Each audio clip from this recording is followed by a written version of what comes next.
আজি দেশৰ জনতাই এই প্ৰশ্ন কৰি আছে যে অপাৰেশ্যন সিন্দুৰত কি হৈছিল। 3 দিনৰ সংঘাতৰ পিছত এই যুদ্ধ বিৰতিৰ ঘোষণা কিয়? এই ইস্যুত আমেৰিকা কিয় দখল দি আছে? কাৰণ ভাৰত আৰু পাকিস্তানৰ মাজত সমস্যা দুপক্ষীয়।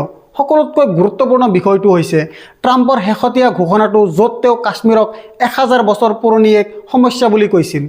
এই ব্যক্তিজনৰ কাশ্মীৰ বা ভাৰত পাকিস্তানৰ সমস্যাসমূহৰ জটিলতাৰ বিষয়ে একো ধাৰণা নাই আৰু তেওঁ 1000 বছৰ পুৰণি সমস্যা হিচাপে কাশ্মীৰৰ বিষয়ে কথা পাতি আছে। এইটো মানে হৈছে যে ট্ৰাম্পৰ আচৰণৰ দ্বাৰা স্পষ্ট হয় যে তেওঁ কাশ্মীৰ সমস্যাটো আন্তঃৰাষ্ট্ৰীয় কৰি তুলি ধৰিব খুজি আছে। কিন্তু প্ৰধানমন্ত্ৰী নৰেন্দ্ৰ মোদী সম্পূৰ্ণৰূপে নীৰৱ।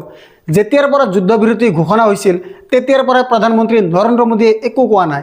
দেশৰ গৃহমন্ত্ৰীয়ে একো কোৱা নাই, দেশৰ ৰক্ষা মন্ত্ৰীয়ে একো কোৱা নাই, দেশৰ ৰাষ্ট্ৰীয় নিৰাপত্তা উপদেষ্টায়ো একো কোৱা নাই।